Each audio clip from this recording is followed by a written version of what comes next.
అంటే సమస్యలు. తెలంగాణలో 2 కొత్త ఆర్టీసీ డిపోలు మంజూరు చేసినట్లు రవాణా బీసీ సంక్షేమ శాఖ మంత్రి పొన్నం ప్రభాకర్ స్పష్టం చేశారు. 15 సంవత్సరాల అనంతరం 2 నూతన ఆర్టీసీ డిపోలు ఏర్పాటు చేసిన ఘనత కాంగ్రెస్ ప్రభుత్వానికే సాధ్యమైందని చెప్పారు.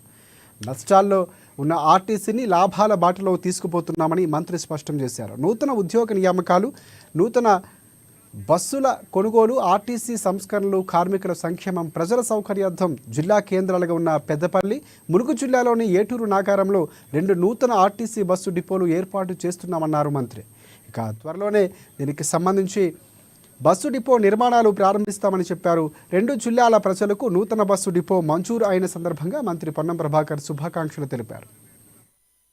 15 సంవత్సరాలుగా నష్టాల బాటలో ఉన్నటువంటి ఆర్టీసీని ఈరోజు లాభాల బాటలో తీసుకుపోతూ నూతన ఉద్యోగ నియామకాలు, నూతన బస్సుల కొనుగోలు, ఆర్టీసీ సంస్కరణలు, కార్మికుల సంక్షేమము, ప్రజల సౌకర్యం, ప్రయాణికుల సౌకర్యం తీసుకుపోయే సందర్భంలో జిల్లా కేంద్రాలుగా ఉన్నటువంటి పెద్దపల్లి, జిల్లా కేంద్రంగా ఉన్నటువంటి ములుగులో 2 నూతన బస్ డిపోలు ఇస్తూ నిన్ననే ఆర్డర్లు తీసుకోవడం జరిగింది.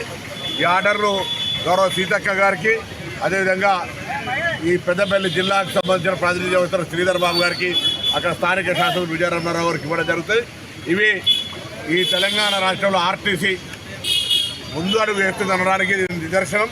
2 నూతన డిపోల ద్వారా ఆ ప్రాంత ప్రయాణికులకు, ఏటూరు నాగారం ములుగు జిల్లానేమో అది 3-4 జిల్లాల సరిహద్దు, సమ్మక్క సారక్క కేంద్రం. ఆ ప్రాంతానికి సంబంధించినటువంటి ప్రయాణికుల సౌకర్యానికి తొందరలోనే బస్సు డిపో నిర్మాణం చేపట్టి ప్రయాణికుల సౌకర్యం. రాష్ట్రంలో పర్యాటకాన్ని అభివృద్ధి చేసేందుకు జల